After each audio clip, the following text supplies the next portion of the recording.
Hello everyone, welcome to Neso school. हम पढ़ रहे हैं the limits of civil disobedience. पिछले लेक्चर में हमने इसी टॉपिक का सबसे पहला पार्ट पढ़ा था, जहां पर हमने समझा था उन रीजंस के बारे में जिनकी वजह से दलित कम्युनिटी का काफी लिमिटेड पार्टिसिपेशन रहा था इन सिविल डिसओबीडियंस मूवमेंट। अब आज के इस लेक्चर में हम आगे बढ़ेंगे और इस टॉपिक का दूसरा पार्ट पढ़ेंगे, जहां पर हम समझेंगे उन रीजंस के बारे में जिनकी वजह से मुस्लिम कम्युनिटी का एक लिमिटेड पार्टिसिपेशन देखा गया इन सिविल डिसओबीडियंस मूवमेंट। तो हमारे इस लेक्चर का नाम है limits of civil disobedience part 2। तो देख लेते हैं इस लेक्चर के टॉपिक्स। हमारे इस लेक्चर का एक ही टॉपिक होने वाला है जिसका नाम है ल्यूकवार्म मुस्लिम रिस्पॉन्स, जहां पर हम समझेंगे उन रीजंस के बारे में जिनके वजह से लिमिटेड पार्टिसिपेशन देखा गया मुस्लिम कम्युनिटी का इन सिविल डिसओबीडियंस मूवमेंट। ये टॉपिक आपके चैप्टर में यहाँ से लेकर अगले पेज में यहाँ तक दिया गया है और इसी से रिलेटेड सोर्स भी आपके चैप्टर में दिया गया है, जिसे हम इस टॉपिक में कवर करेंगे। तो बिना किसी देरी के शुरू करते हैं। आगे बढ़ने से पहले आप सभी का यहाँ पर ल्यूकवार्म मुस्लिम रिस्पॉन्स का मतलब समझना जरूरी है। तो चलिए पहले मतलब समझ लेते हैं ल्यूकवार्म मुस्लिम रिस्पॉन्स का। ल्यूकवार्म का मतलब होता है गुनगुना या फिर उदासीन। उदासीन का मतलब क्या होता है? ज्यादा इंटरेस्टेड ना होना, बेपरवाह होना।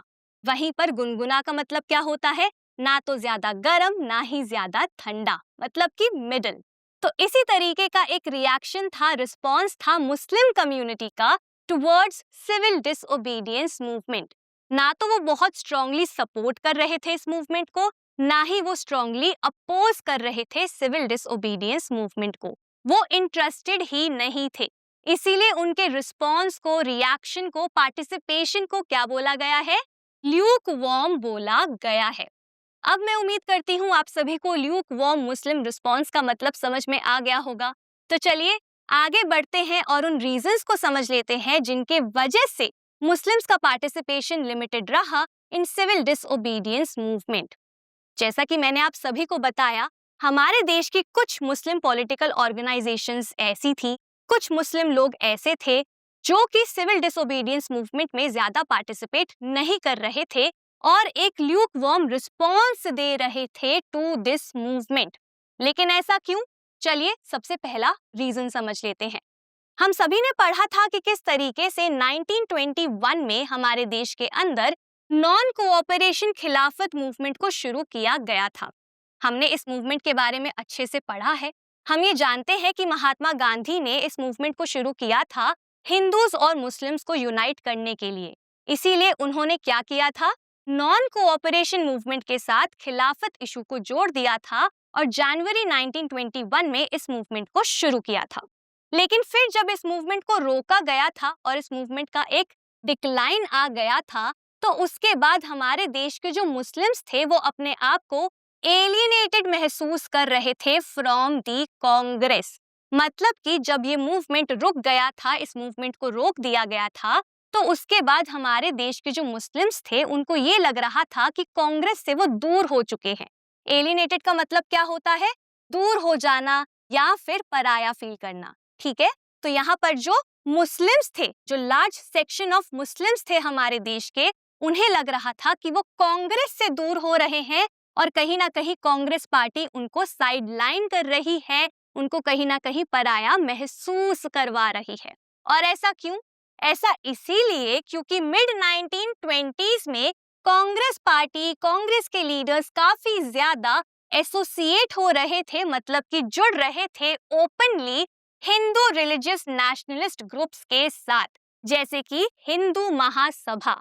तो हमारे देश के जो हिंदू राष्ट्रवादी समूह थे, ग्रुप्स थे, उनके साथ कांग्रेस बहुत ज्यादा ओपनली, विजिबली एसोसिएट हो रही थी, जुड़ रही थी। काफी सारी मीटिंग्स हो रही थी कांग्रेस की और हिंदू रिलीजियस नेशनलिस्ट ग्रुप्स की, जिसके वजह से अब मुस्लिम्स को लग रहा था कि कांग्रेस पार्टी उनको इग्नोर कर रही है और सिर्फ हिंदूज का ही साथ दे रही है। यहाँ पर कौन से ग्रुप्स की बात हो रही है? जैसे कि हिंदू महासभा। हिंदू महासभा को बनाया गया था 1907 में और फिर पूरे ही देश में इस महासभा को एक्सपैंड कर दिया गया था 1915 में। कुछ की लीडर्स ने, जैसे कि पंडित मदन मोहन मालवीय ने इस महासभा को फॉर्म किया था, क्रिएट किया था। इस सभा का मेन मोटिव क्या था? हिंदू राष्ट्र को बनाना और साथ ही साथ हिंदू इंटरेस्ट को सेफगार्ड करना, प्रोटेक्ट करना।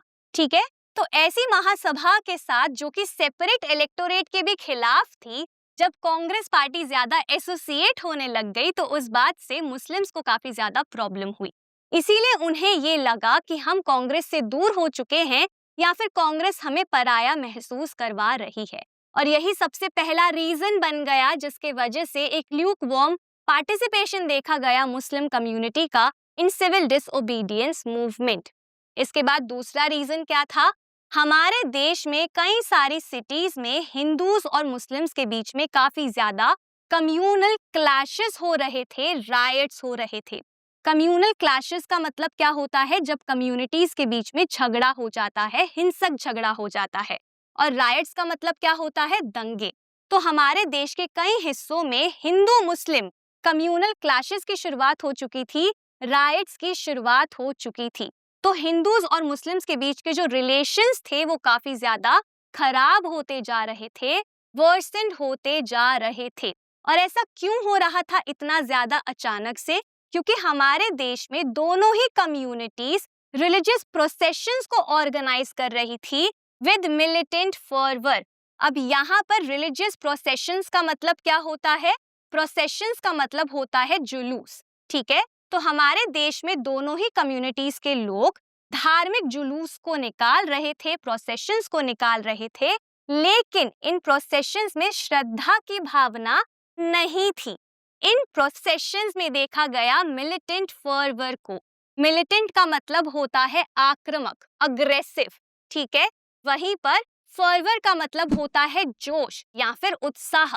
तो इन प्रोसेशंस में देखा गया कि दोनों ही कम्युनिटीज काफी अग्रेसिवली इन प्रोसेशंस को ऑर्गेनाइज कर रही हैं एक दूसरे के ही खिलाफ, और कहीं ना कहीं एक दूसरे को चैलेंज कर रही हैं, जिसके वजह से हमारे देश में जब भी कोई रायट हो रहा था, जब भी कोई क्लैश हो रहा था, तो एक डिस्टेंस बढ़ रहा था दोनों ही कम्युनिटीज के बीच में। और यही दूसरा रीजन बन गया जिसके वजह से यूनाइटेड होके दोनों कम्युनिटीज ने पार्टिसिपेट नहीं किया इन सिविल डिसओबीडियंस मूवमेंट, और एक ल्यूक वार्म रिस्पॉन्स देखा गया मुस्लिम्स का टुवर्ड्स सिविल डिसओबीडियंस। तो ये था दूसरा रीजन। इसके बाद थर्ड रीजन क्या था? 1927 में कांग्रेस एंड मुस्लिम लीग ने सोचा कि हमें एफर्ट्स करने चाहिए रीनेगोशिएट करने के लिए, ताकि हम एक अलायंस को फॉर्म कर सके और यूनिटी को फॉर्ज कर सके।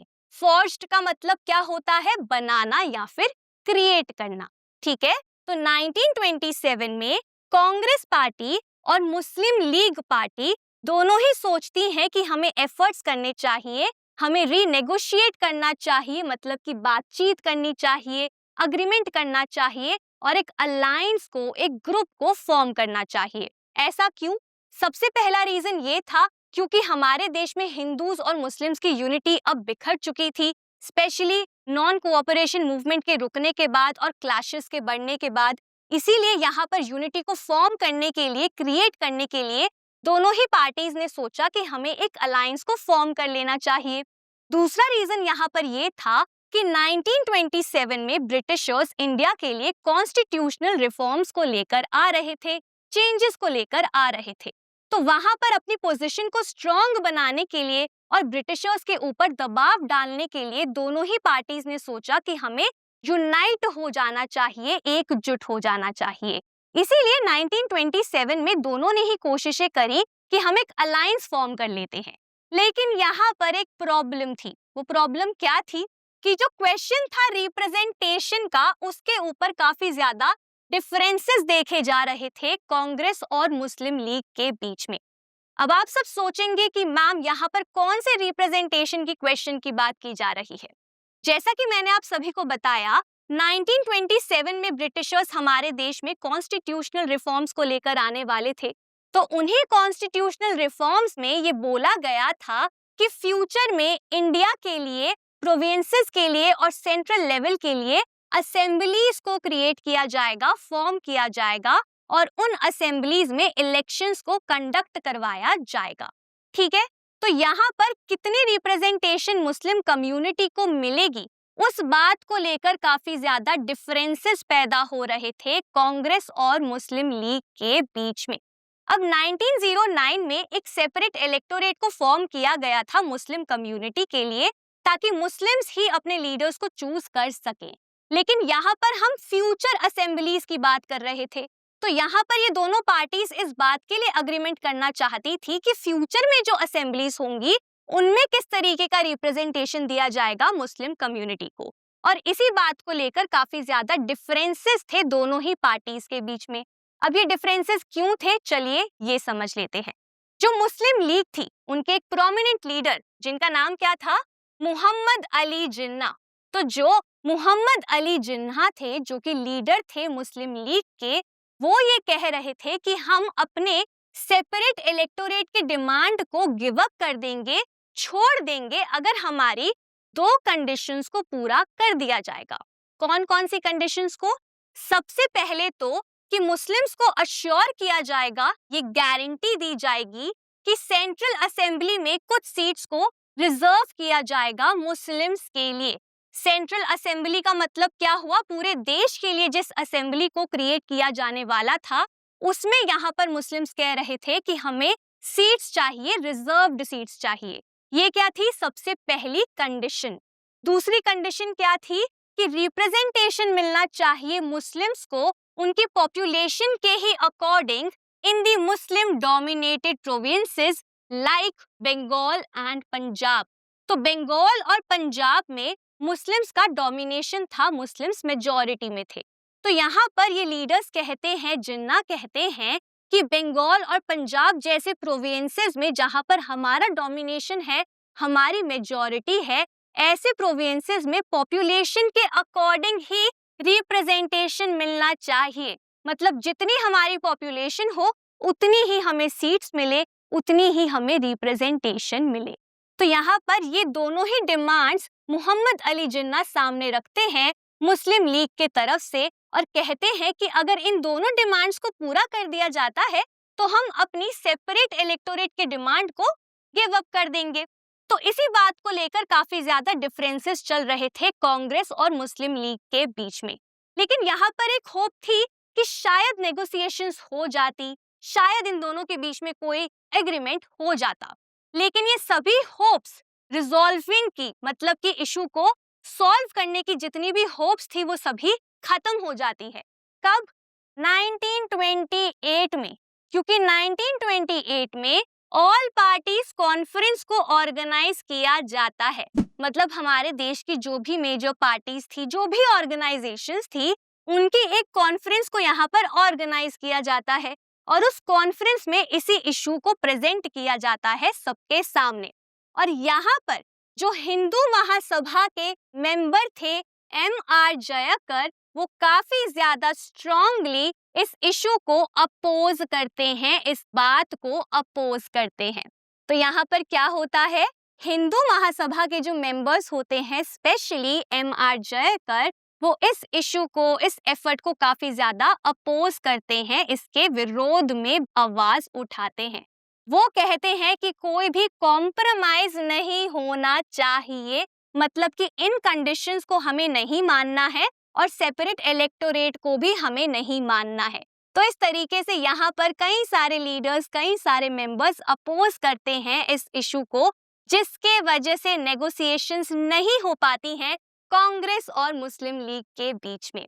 और यही तीसरा रीजन बन जाता है जिसके वजह से मुस्लिम कम्युनिटी का पार्टिसिपेशन कम हो जाता है in civil disobedience movement. I hope ये रीजन भी आपको अच्छे से समझ आ गया होगा। तो इन तीनों ही रीजंस के वजह से, जिनके बारे में हमने पढ़ा, हमारे देश में जब सिविल डिसोबीडियंस मूवमेंट को शुरू किया जाता है तो उस समय एक एटमॉस्फेयर बन जाता है सस्पिशन का और डिस्ट्रस्ट का between both the communities. Suspicion का मतलब क्या होता है? संदेह। और डिस्ट्रस्ट का मतलब क्या होता है? अविश्वास। तो हमारे देश के अंदर दोनों ही कम्युनिटीज के बीच में काफी ज्यादा अविश्वास फैल जाता है। दोनों ही कम्युनिटीज के बीच में तनाव भी बहुत ज्यादा बढ़ जाते हैं जब सिविल डिसोबीडियंस मूवमेंट को शुरू किया जाता है। जिसके वजह से मुस्लिम्स यहाँ पर मतलब कि लार्ज सेक्शंस ऑफ मुस्लिम्स हमारे देश में नहीं पार्टिसिपेट करते हैं इस मूवमेंट में और यूनाइटेड स्ट्रगल का वो हिस्सा नहीं बनते हैं। साथ ही साथ यहाँ पर कई ऐसे मुस्लिम लीडर्स थे हमारे देश के, कई ऐसे बुद्धिजीवी थे मतलब कि इंटेलेक्चुअल्स भी थे जो कि मुस्लिम्स थे, जो इस बात को एक्सप्रेस करते हैं, व्यक्त करते हैं, इस चिंता को व्यक्त करते हैं कि क्या स्टेटस होगा मुस्लिम्स का एक माइनॉरिटी के तरह इंडिया के अंदर। तो कई सारे मुस्लिम लीडर्स, कई सारे मुस्लिम इंटेलेक्चुअल्स यहाँ पर अपने एक कंसर्न को एक्सप्रेस करते हैं कि आखिर इंडिया के अंदर हमारा क्या स्टेटस होगा। क्यों? क्योंकि उनको इस बात का डर होता है कि कहीं उनके कल्चर को, उनकी आइडेंटिटी को, उनकी पहचान को दबा ना दिया जाए, कहीं उनका कल्चर, कहीं उनकी आइडेंटिटी सबमर्ज ना हो जाए under the domination of a Hindu majority. Submerge का मतलब क्या होता है? नीचे दबा देना। ठीक है, तो यहाँ पर जो मुस्लिम लीडर्स थे, इंटेलेक्चुअल्स थे, उनको इस बात का डर था कि कहीं उनका जो कल्चर है और उनकी जो पहचान है, जो माइनॉरिटीज की पहचान है हमारे देश के अंदर, कहीं वो दब ना जाए नीचे हिंदू मेजॉरिटी के डोमिनेशन के। और इन्हीं रीजंस के वजह से एक ल्यूकवार्म रिस्पॉन्स रहता है मुस्लिम कम्युनिटी का इन सिविल डिसओबीडियंस मूवमेंट। इसी फियर से रिलेटेड ये सोर्स आपके चैप्टर में दिया गया है, जहां पर यह व्यक्त किया गया है कि किस प्रकार का डर था मुस्लिम लीडर्स के अंदर। इस सोर्स को समझ लेते हैं। यहाँ पर सर मोहम्मद इकबाल जो कि प्रेसिडेंट थे मुस्लिम लीग के 1930 में, उनकी कुछ स्टेटमेंट्स दी गई हैं। यहाँ पर बताया गया है कि कैसे वो सपोर्ट करते हैं सेपरेट इलेक्टोरेट के आइडिया को, कैसे वो ये कहते हैं कि सेपरेट इलेक्टोरेट का होना बहुत ज्यादा जरूरी है मुस्लिम्स के लिए हमारे देश के अंदर, ताकि हम मुस्लिम्स की मतलब माइनॉरिटी की पॉलिटिकल इंटरेस्ट को प्रोटेक्ट कर सके, आगे बढ़ा सके, रिप्रेजेंटेशन दे सके। साथ ही साथ मुस्लिम कम्युनिटी का जो कल्चर है, उनके जो ट्रेडिशंस हैं, उनकी जो प्रैक्टिसेस हैं, जो आइडेंटिटी है, जो पहचान है, उसको भी सेफगार्ड कर सके, प्रोटेक्ट कर सके। इसीलिए वो कहते हैं कि बहुत जरूरी है कि सेपरेट इलेक्टोरेट हो हमारे देश के अंदर मुस्लिम्स के लिए। तो उसी के लिए यहाँ पे वो कुछ आर्ग्यूमेंट्स देते हैं। वो कहते हैं कि इंडिया के अंदर सभी मुस्लिम्स के पास ये फ्रीडम है कि वो अपने आप को डेवलप करे अपने कल्चर के अंदर, अपने ट्रेडिशन के साथ। ठीक है, तो हम सबके पास अधिकार है कि हम डेवलप करें हमारे कल्चर के साथ, इसीलिए हमें रिप्रेजेंटेशन मिलना चाहिए और इसीलिए सेपरेट इलेक्टोरेट को फॉर्म करना चाहिए देश के अंदर मुस्लिम्स के लिए।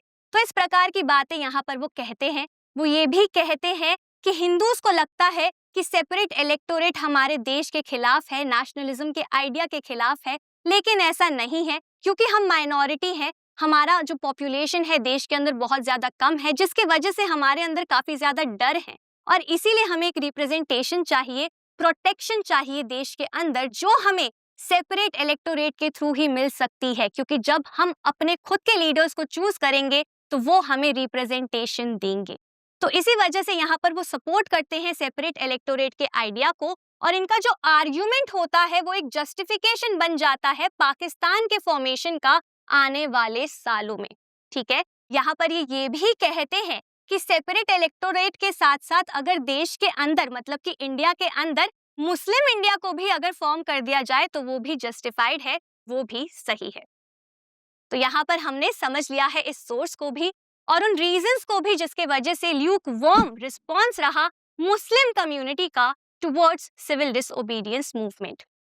तो हमने इसी के साथ इस टॉपिक को खत्म कर लिया है और समझ लिया है कि कैसे दलित कम्युनिटी ने और मुस्लिम कम्युनिटी ने सपोर्ट नहीं किया था ज्यादा, पार्टिसिपेट नहीं किया था ज्यादा सिविल डिसओबीडियंस मूवमेंट में, जिसके वजह से कहीं ना कहीं ये मूवमेंट काफी ज्यादा लिमिटेड रहा हमारे देश के अंदर, सीमित रहा हमारे देश के अंदर।